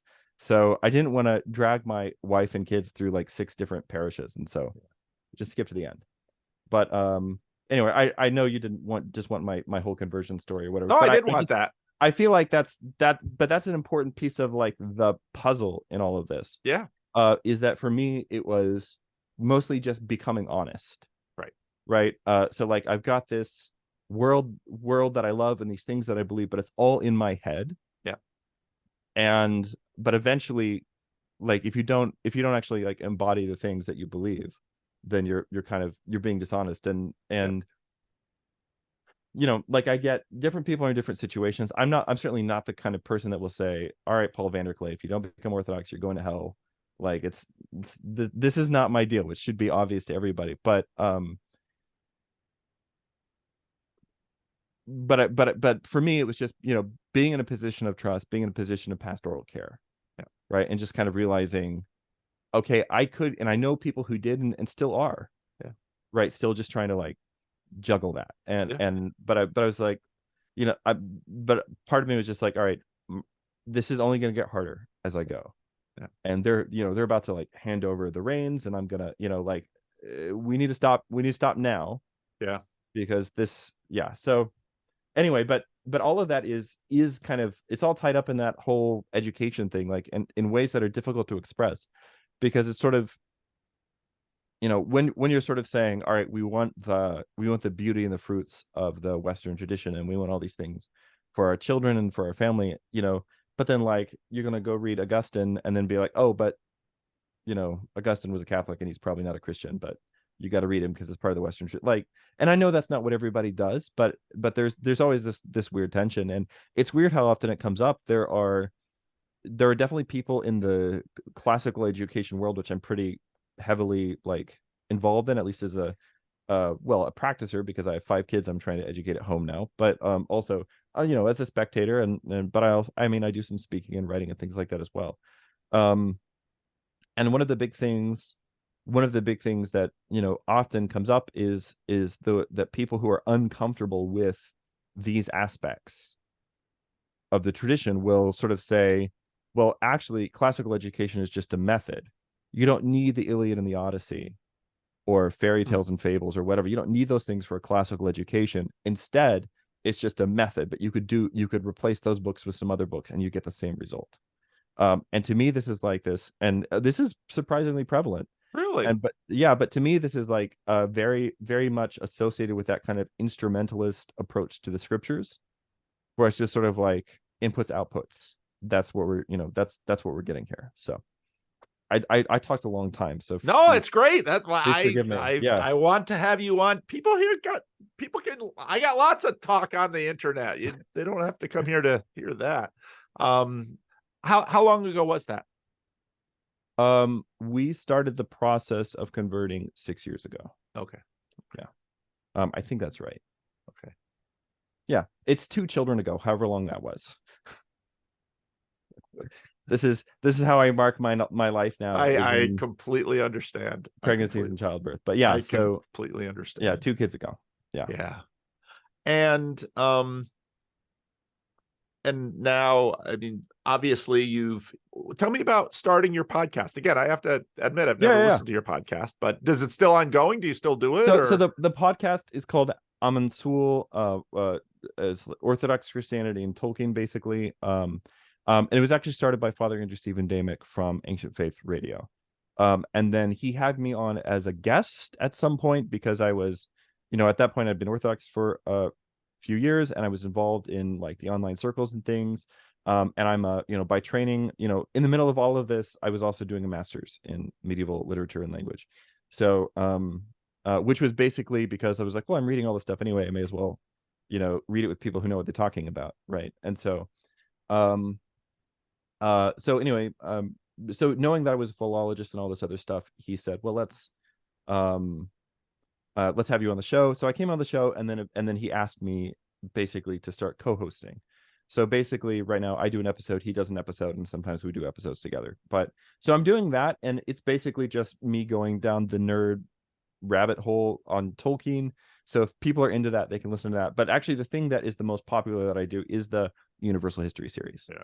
Which Pajo and I have been doing more or less once a month for the last 2 years. You've done that many? Yeah, we've done a lot. It's not always once a month, especially lately. Jonathan's had a lot of travel, and I've had things going on as well. But but at our most frequent, it's been about once a month. So there's a lot of Universal History out there. There's a pretty extensive back catalog of episodes, and actually for me, like, that's just kind of an extension of all of this stuff. Is that at being somebody who reads the stuff and then takes it completely seriously. Right. And then, trying to, I mean, I think that this is like, I've never, weirdly enough, I don't have anything against the man. I've never been like a big Jordan Peterson guy. It's just never been like, why would you need Jordan Peterson? Yeah, I was just like I don't disagree with any of, like, it's like, clean your room. Yes, for sure. Right. But also my dad told me that, right. And I realized that Jordan Peterson filled that exact niche for a lot of people whose dad didn't tell them that, right? So again, God bless him, I pray for his soul, nothing against him, but I've just never been a big Jordan Peterson guy. But I think that, like, when he started appearing on the scene and it was blowing everybody's mind, the thing that really impressed me about him, even if I don't always agree with some of his takes when he's reading the scriptures or whatever, is that he reads these ancient stories and takes them seriously. Yeah. It says there's wisdom here. Yeah. It says these things that you've been writing off as like awful Sunday school stories because that's the way that you were exposed to them, that these are actually deep, profound, mysterious, dangerous, wonderful stories. Yeah. And you should take them seriously and try to understand what they mean. Yeah. So I really love that about his work. And so for me, the Universal History thing, I mean, that started because I've been reading through for the last several years now. It's a slow process for various reasons. I've been reading through like the big collection of the Old Testament pseudepigrapha, which is like all the Enochian literature and all of the testaments of the patriarchs and all this stuff that is also not in the Bible for us, but it's nonetheless very interesting. And but also, my first love, going back to when I was that 8 or 9 year old kid with my mom's great books collection, my first love is long form narrative poetry from the ancient world and from the Middle Ages. So I read Beowulf for the first time when I was about 10 or 12. And for that's always kind of been like the book for me. Like, if you could only be an expert in one book, I would be an expert in Beowulf. So loving these kinds of things and having a mind that was sort of accidentally formed by them, mostly because I was just left alone. Accidentally, he says. Yes. You didn't get enough of that Calvinism in you, did you? Ah, there you go. Well, the workings of the heavenly ministry are mysterious. But yeah, I accidentally, as Tolkien would say, chance you call it, right? That's a good. Yeah, but yeah, so like just having like a mind formed by these things, like I like them. I have a pretty good grasp in terms of, I think, like understanding them and kind of like those more ancient modes of thinking. And so I just like talking about that with friends, and that's what Universal History has been. And I did not expect it to explode in the way that it has, which has been very cool. But yeah. Well, it is very cool, and I think it fills, similar to your story, it fills an ache that people don't quite know Yeah. how to fill. Yeah. And it's not assaultive Yeah. or presumptive. It's just, this is the history, and this is how these people put their world together. And because we're in a point right now where a lot of people are desperately trying to put their world together, and their world isn't going to come together like these people's worlds did, but people still have to put their world together. And so I've loved the series. I've loved what you and Jonathan have done with it, and I've still not finished sort of dissecting the nationalism one, because that one's very key in terms of understanding the shape of our world now. So that's all. I can't recommend that series enough. Every time you guys do one, I'm super excited. And I'm very happy to do anything I can to promote Jonathan's work. I mean, I don't like having my own things. Like I don't even. You're a busy guy. Well, I don't actually even I don't even have my own podcast, right? Like I co-host Father Andrew's podcast, and I do this thing with Jonathan. I just don't like having my own things. Recently I've started doing this, so fantasy literature, science fiction literature, tabletop role-playing games. These have been major parts of my life. So I have like a project that like the Kickstarter just funded a couple of days ago. So I'm doing that, but like I don't want to, I don't really ever foresee like just having my own channel where I have people on, and I don't know. It's just no, you don't need to do that. There's I'm plenty. I'm also just like much happier to like I've got cool friends and like support the thing that they're doing, and because so much of the work that Jonathan is doing is so important. It's been so important to so many of us, myself included. I've been watching him since before he had like a good camera or microphone or whatever. So it's so I'm happy to support the cool friends that I have and the things that they're doing. But so well, and you're still having kids. I mean, that's your primary responsibility. Yep. I'm constantly realizing that, like, it's just like how much work it is to be a parent. It's not a bad thing, but it's the way that it is. So I am really happy to see you and other people rediscovering the space trilogy, the Lewis's cosmic trilogy, as I prefer to call it. That's a better word. That's a pretty, it's pretty cool to see it having a moment again, because I've been in love with these books since I was a kid. No, I read Paralandra early on. I don't remember. I was probably in high school, because my father, we were with one son and two daughters. So I had two sisters. And so in the house I grew up in, my bedroom was literally in my father's study. So it also was plastered with his books, and he loved Lewis. And I've got some of my grandfather's also a minister, got some of his Lewis books. So I literally grew up in his study, and I'd go to sleep with him typing his sermons on his typewriter. I mean, that's I love it. That's how I grew up. And so, you read the books that were in the house, but how on earth could I understand, now when I'm going through Paralandra, it's like, oh wow. But what did I know when I was Paralandra was the one I wasn't allowed to read as a youngster because there's a naked woman in it. I haven't really found too much salacious in Paralandra. No, not at all. I have no qualm with my own children reading it, but I mean, this is just how, like another little slice of my childhood is that I wasn't allowed to read the Arthurian cycle because of the adultery between Guinevere and Lancelot, which is never actually put over as like a positive thing in the cycle. So I don't think there's a lot of danger there. Now, I did it anyway. And the reason I did it anyway is because our church library had like a Howard Pyle's King Arthur and his Knights or whatever, or the boys King Arthur, something like that. Anyway, so I read that, and I've always been deeply in love with the Arthurian cycle as well. And I think it's actually really been overlooked by Christians, even though it's something that properly belongs to us.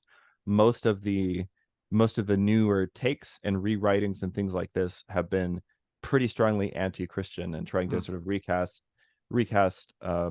Arthur and the Grail and all that stuff in kind of like a neo-pagan, New Age kind of a light. And so I don't know. When I finish some of these other projects, I have some ideas about how to tackle this, but we'll see. What happens. We'll see. That sounds exciting. Yeah, sounds exciting. Well, you have been more than gracious for my pesky nosiness and interest in your life, and so yeah, you have time for your questions too. And those of you who came here for Richard, you can now leave the video, because they're just going to talk about me, and I'm not Orthodox or anything sexy like that. Well, actually, I wanted to ask you specifically about reading the Cosmic Trilogy. Like, where are you right now, and which is your favorite book? Well, I'm just at chapter 4. I've just finished chapter 14 in Paralandrum. Okay. And have you read that Hideous Strength before? I mean, years ago. Okay, right. Yeah, so it's I remember like very, very little about it. Probably the most thing I could say is I didn't understand it when I read it. So I'm really looking forward to it, but I didn't want to reread that Hideous Strength without first going through Out of the Silent Planet and Paralandra. I wanted to do them in order. So yeah. And last year I did all War in the Pacific stuff for the summer, which was fun. Summers are sometimes getting now busier for me than this regular year, but that's an accident in my life. Because I was homeschooled, I don't understand this whole like summer vacation, summer off thing. We never did that. We would always vacation in the off season when other people weren't vacationing. So I have no idea what it's like to take a summer off of school. Before my wife worked again for the public school system, that was glorious about homeschooling. We had these wonderful vacations when there were no other kids around. We could take the kids to Legoland and there was no lines for the rides, we would always go to Six Flags either in the couple of weeks before. So we used Six Flags near our house. We'd always go as kids. We'd go like a couple of weeks before school was out or a couple of weeks after school started back, because there were always these overlapping weeks.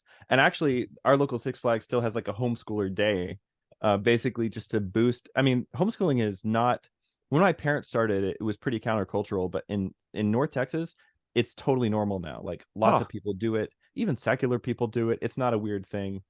If you say, like in the area that I live in, if you say, oh, we homeschool or homeschoolers, like, oh yeah, it's no big deal, like whatever, nobody cares anymore. So I mean, that's like a major cultural shift that's happened really in the last 30 or 40 years here in Texas. But and I know it's not that way necessarily in all parts of the country, but I think COVID also like normalized it a lot more. So. My wife actually finished her teaching credential when we were homeschooling, because the state of California was sort of trying to make some threats against homeschooling, and my wife was like, I'm a credentialed teacher, what are you going to say? So that Hideous Strength is the one that is always like really like people get really into, I think, because they feel like it's the most insightful or prescient about modernity and the kind of like scientism and all that stuff. For me though, Paralandra, that's the book. That's the best one in the trilogy. I'm really loving it. I'm finding fascinating, and as I'm going through it once, it's like I'm going to have to go through this again, because as with many of Lewis's books, you go through them once and then you go through them again and then you go through them again, because each time you realize there are all these levels to Lewis. He is always playing with things, and it's amazing that after 70 years of Lewis studies, people continue to sort of have groundbreaking discoveries that sort of open Lewis up again.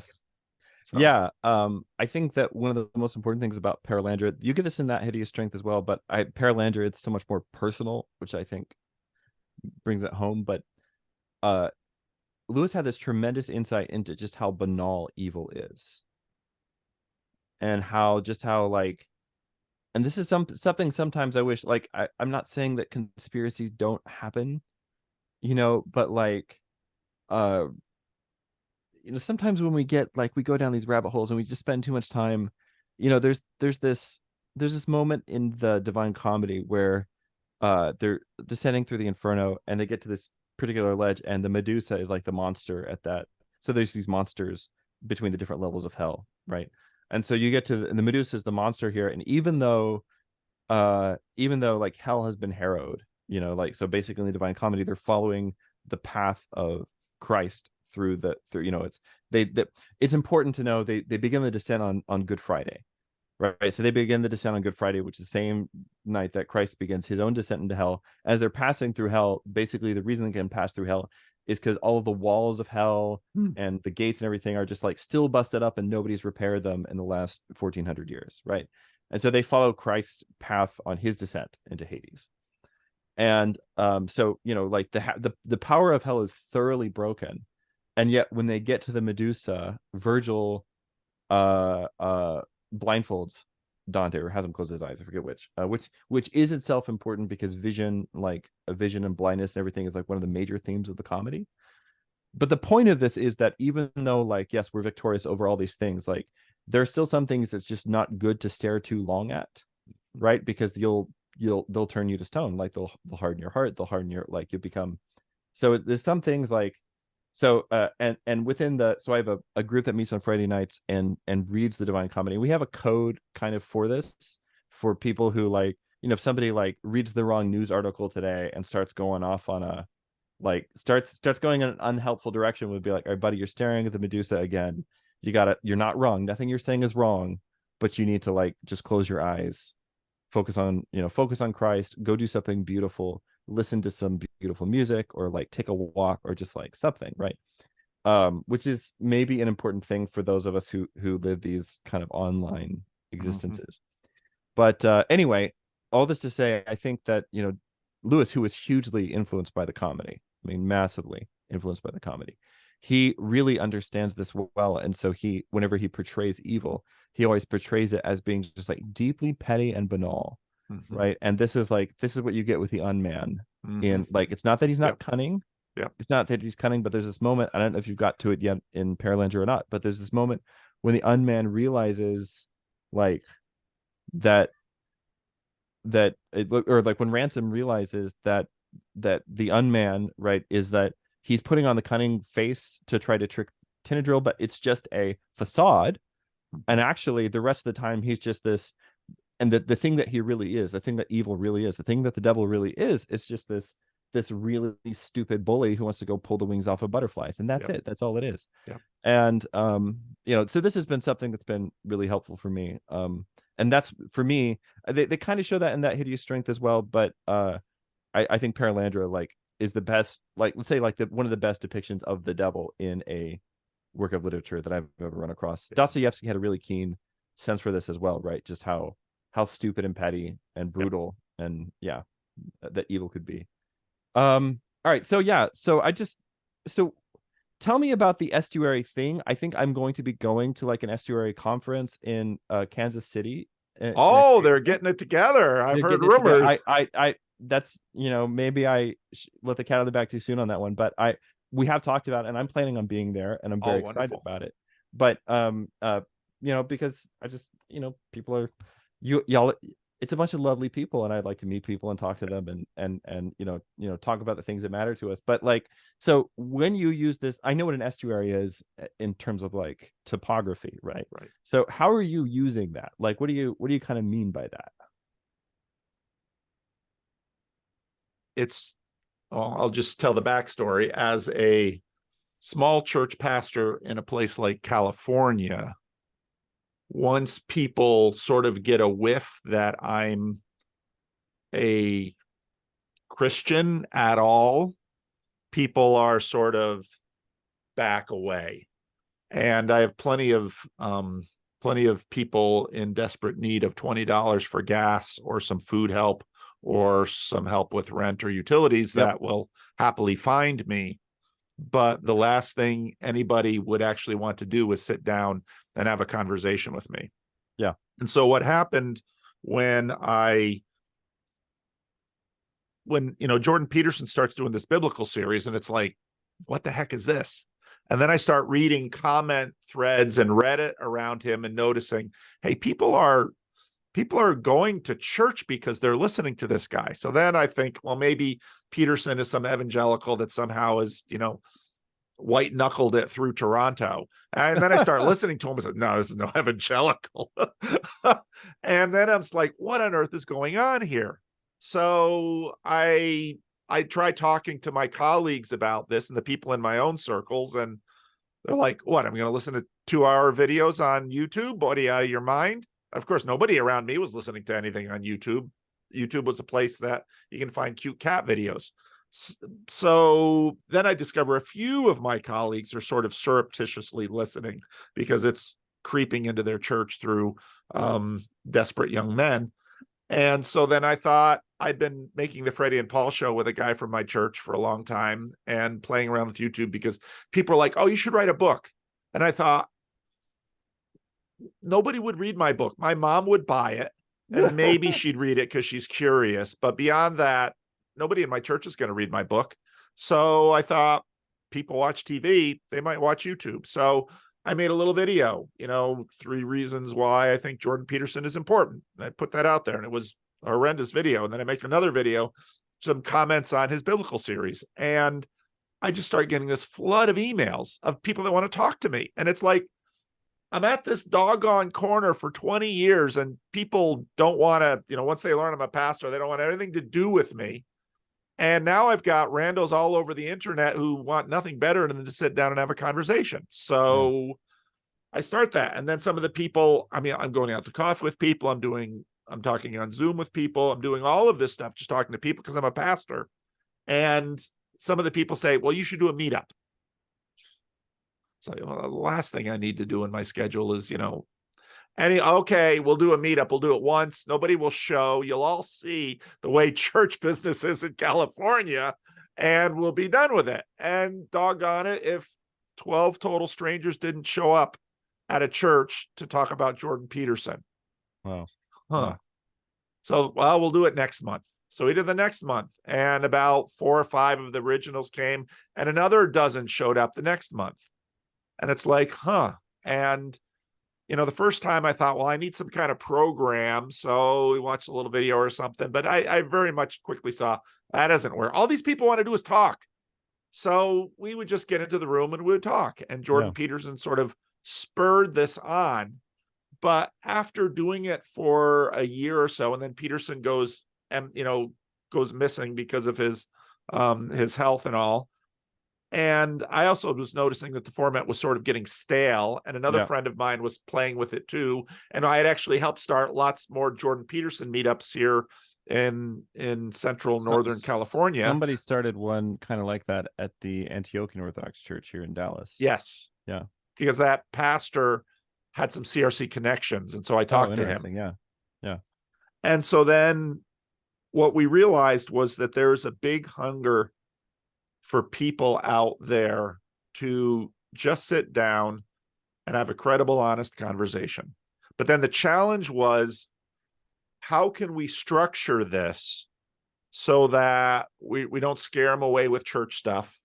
It can't be too agenda laden.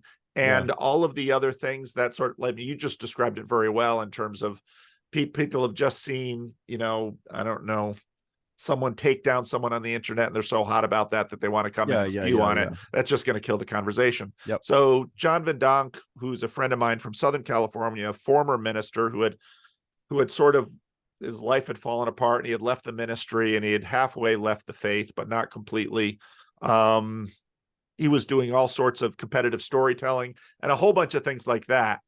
And so he sort of developed what I would call the Estuary Protocol, which was just kind of a silly little small group trick to get a group of 8 to 10 total strangers in a room.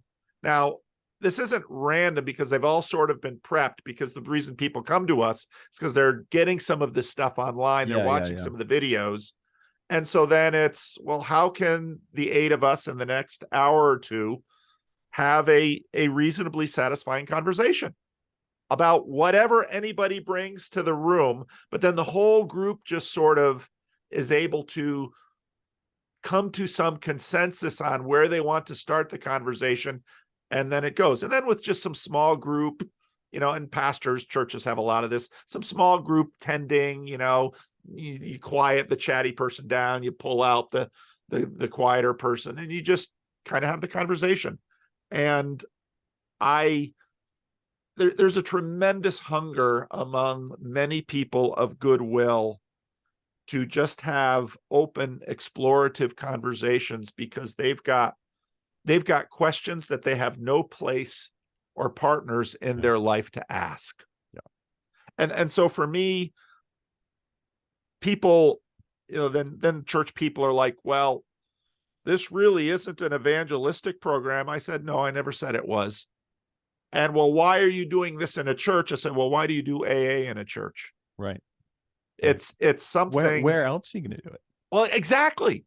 People, and you're not going to, and for some people who grew up, let's say, went to university, they remember having these kinds of broad ranging conversations late night at college, but it's just a place to have a decent conversation. And right now in our culture, there's a tremendous hunger for that. Yeah. I mean, I think that, to me, like, hospitality is almost the only reliable form of evangelism. And for me, St. Paul lists it with, like, these are the spiritual gifts, and everybody wants the fun, sexy ones, and nobody wants so what if I just had an open door and, like, people came over and inconvenienced me on a regular basis, right? So we started doing this thing, actually, like a bunch of things during COVID, because our church, I mean, we didn't close down for very long during COVID. Here in North Texas, there was just very little appetite for, obeying rules of any kind, I guess. But we didn't close down for too long. It was still longer than a lot of people, myself included, would have liked. But anyway, it just wasn't that bad compared to what you guys had to deal with in California. Like what it was, like 6-8 weeks. Well, in California, if you kept it, we closed down for 4 or 5 weeks, and we just opened quietly, because I immediately saw that a lot of our seniors, they were really struggling. So it's like, yeah. We don't have a big church anyway, so it's like nobody cared. Yeah, we have a fairly large congregation at the cathedral where I attend, but so, like, there were some things that had to be worked out, and also, obedience is really important. And so when you have a bishop who's making a decision about what you're going to do, like, you can't do an end run around the bishop. It's just not how this works. But anyway, it wasn't too bad in North Texas. It wasn't that bad. Like, it was still awful, but not as bad as it was in other parts of the country. But anyway, so there was but so, like, during COVID, we just started doing this thing around the fire pit in our backyard. So we're on some acreage here, and I have like this big 6-foot round fire pit. And so we just started saying, okay, people can come, you can socially distance. We're outside. You can be as distant as you're comfortable, whatever. And we started reading the Divine Comedy together, because we had one guy who was an auto mechanic.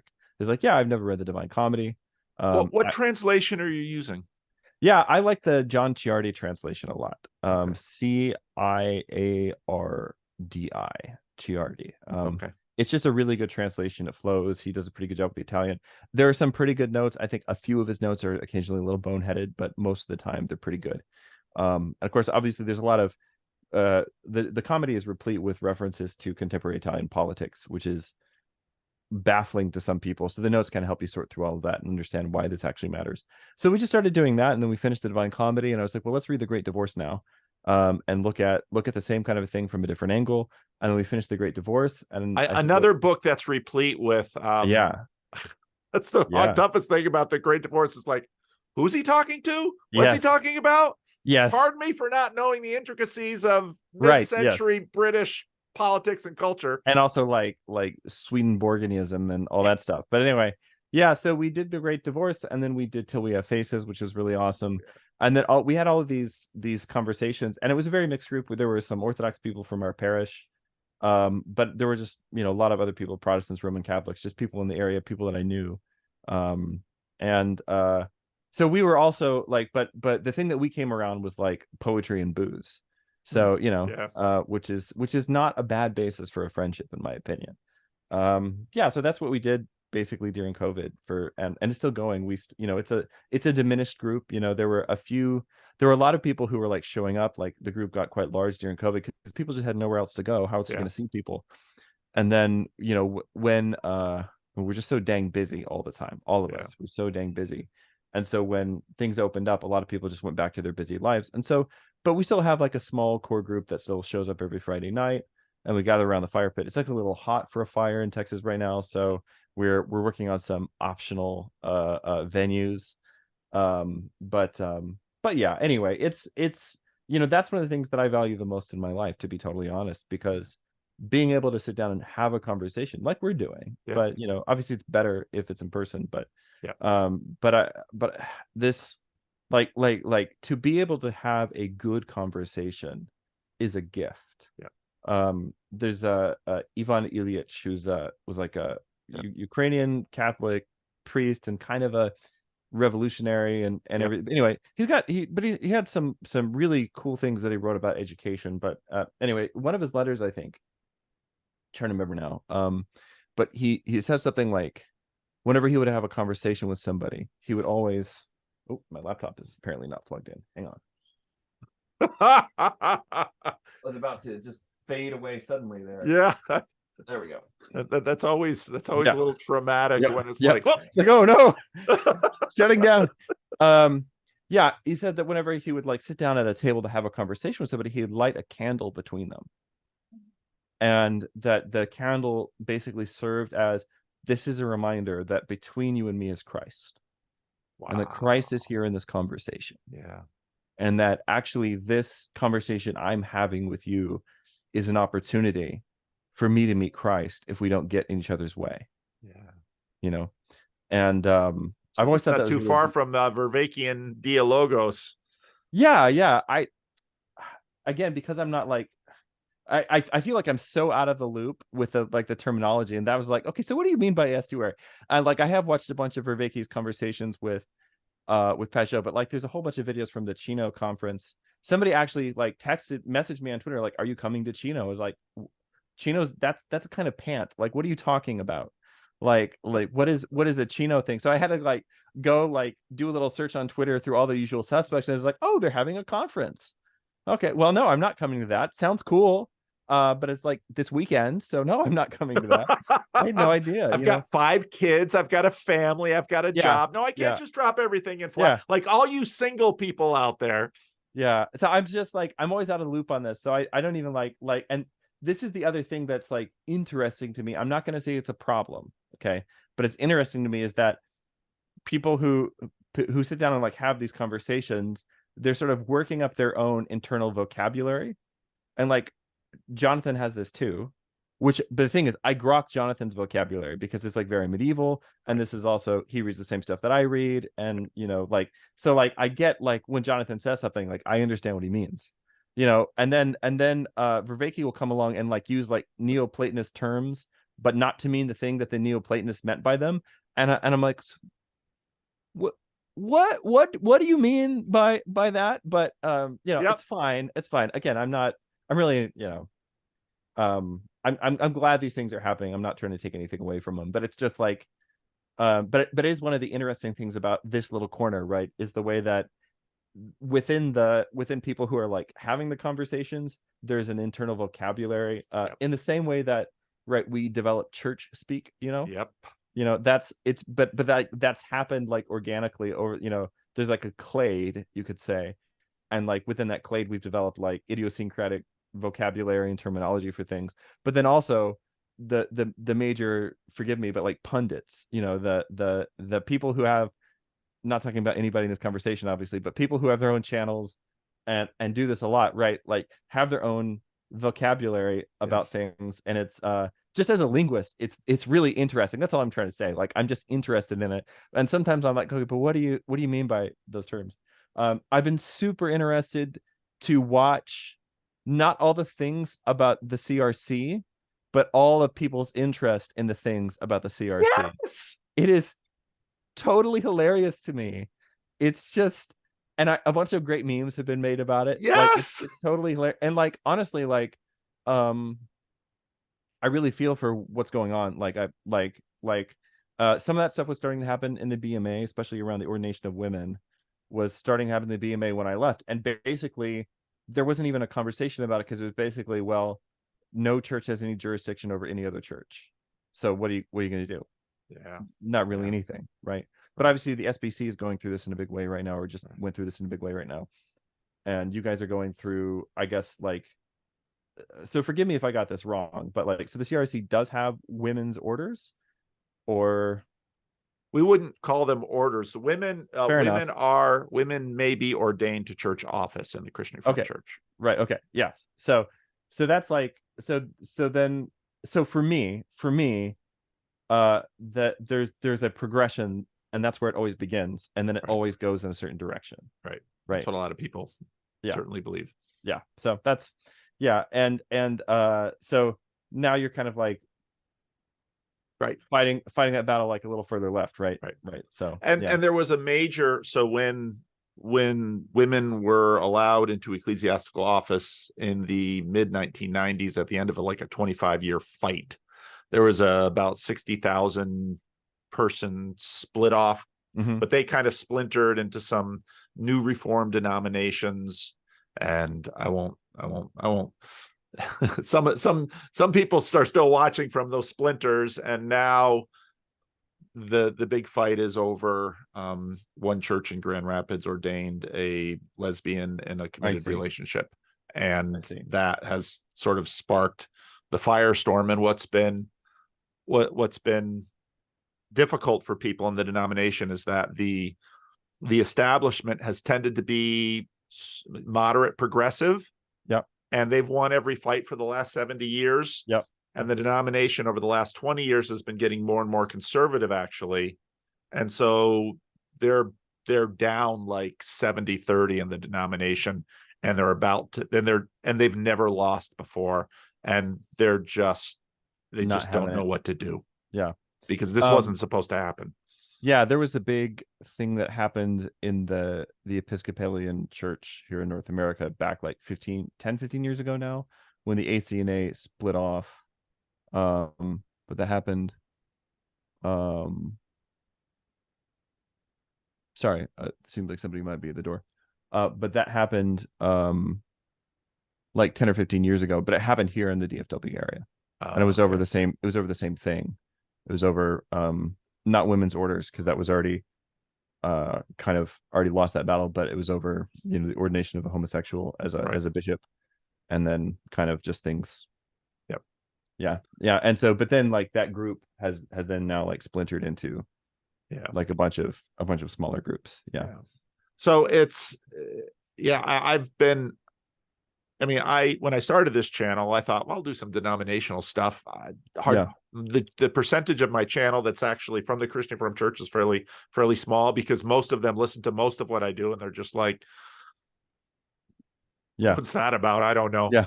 But then the interest from many of the other people in my channel to the CRC, and that's just been fascinating to watch. But I guess many see it sort of as a proxy for other things in their life. And so it's crazy. It's crazy. And also just like you've been showing like a lot of the inner workings of the denomination kind of thing, which is something maybe a lot of people haven't seen, especially like if you're new to Christianity, right?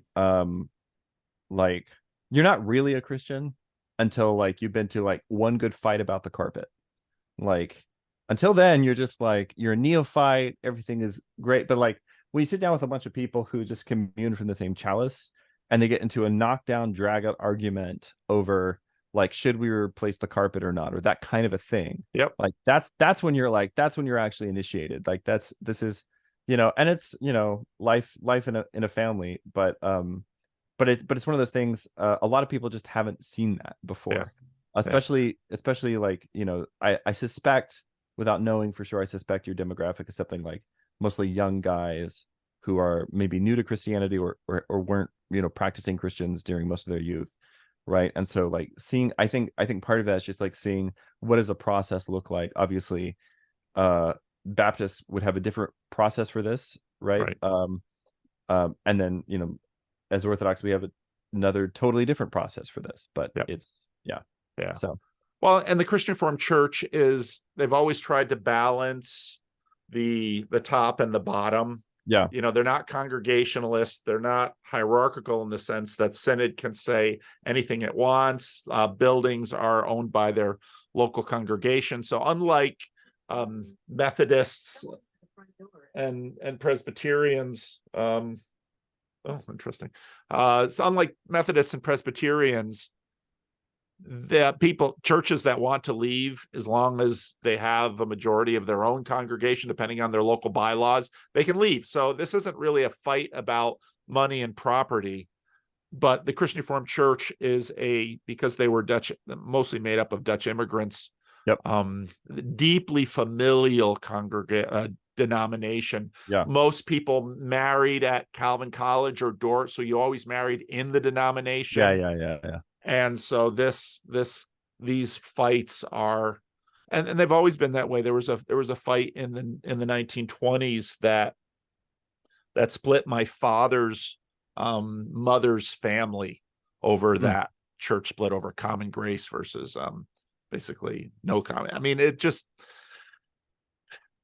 and now we're doing it again, and there's no, yeah. So I have a Chinese name. Because I grew up in a bilingual household. Right. My Chinese name is Antong, which means common grace. So really, yeah. Oh man, there you go, man. Well, I've kept you for 2+ hours. That's all right. If there's something else, I've got a little bit of time. If there's something I else don't think so. I can't think of anything. I hope this is not our last conversation. This has been a lot of fun. And I hope we can do this again and talk about some of these things. So well, I'm totally down to more conversations with you. Awesome. Again, Awesome. I've really loved getting to know you today, and I really love the work that you've done with Peugeot. Well, thank God. And I'm super jealous. It's so funny because when I was at college, we had a January term, and when I look at all of the things that I took Mumford's The City and History, I think, one year. I took the Divine Comedy another year. I mean, it's so funny that I was always interested in these things, but I look back on myself and I think, I was like a kid in a cathedral. I just wasn't. You don't know what any of it comprehend is. it. Yeah. Well, that's one of those things where, like,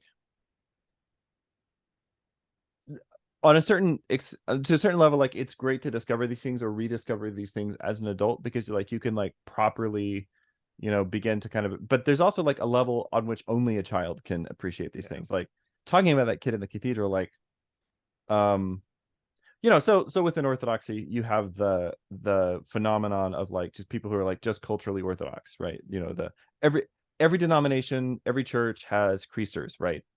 We have them, Catholics have them, you guys have them, everybody has them, right? And it's always, I mean, I've never been anywhere that the 2080 rule wasn't true, right? So it's just the way the world works. And so like on the one hand, there's part of me, somebody who was in pastoral ministry, and also I help out in lots of ways at our parish now.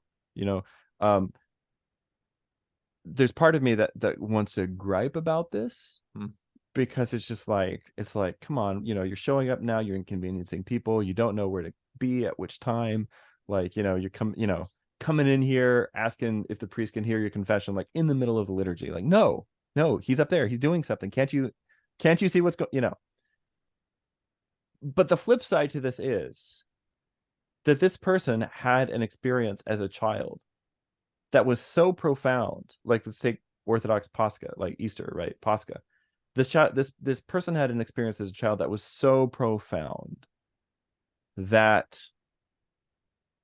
even though there's nothing in the culture to tell them it's Orthodox Easter today, there's nothing in the culture, nothing in the news, nothing that would tell you that's happening, they still managed to find their way to a church in the middle of the night. Yeah. Right. And there's something like, you can look at that and say, oh, this is a problem with traditional Christianity, that it has people like this. But I think that actually maybe it's the other way around. Maybe this is one of the great strengths. Yeah. Is that there was something about your experience as a child that went so deep in your bones that no matter how far you wander from God, there's something that kind of brings you back around at the end. Yeah. And like maybe that's the this is not a Calvinist thing to say, but you know, like maybe in the end that's the thing that saves you. You know, it's like Dostoevsky's like, you know, like the parable of the onion. You know, like of course people always forget that the particular woman in that parable didn't get saved because she couldn't let go of the onion. But yeah. So anyway, but my point is, like, there is something to be said for like having these experiences when you're young. Like even like you read it in school. I was talking to somebody about Beowulf today, and they're like, "Yeah, I read Beowulf in school, but I just had no idea what was going on." It's like, but that's okay. Like, don't regret that. It wasn't time wasted. If your parents took you like overseas when you were a kid and you don't really remember a lot of the trip, that's still okay because you have a soul, right? Which is more than just your intellect, and you're able to you know, I mean, this is, you know, obviously in the Orthodox Church we give communion to babies, right? And that's why, right? Because you still have a soul and your soul still needs to be fed. So anyway, like just saying that for people in general who, like, if you feel like, oh, I didn't take advantage of these things in my youth or whatever, like it's okay. And if you feel like the Christianity of your youth that you grew up with and kind of let you down in certain ways, that's okay, but be a little generous to those people. Yeah. Because without those experiences, you probably wouldn't be here now. Yeah. So anyway. That's a great note on which to end. And yeah, definitely, I'm very much game for more conversations. Sounds and, good. Well, whenever you finish up the Cosmic trilogy, let's do it again. We can talk about that. I'd love to. I'd love to. All right. All right, Richard. Thank you so much. And hopefully the Kansas City guys will put something together, and I'll probably meet you there. Cool. All right. Take care. Take care. Bye. Bye.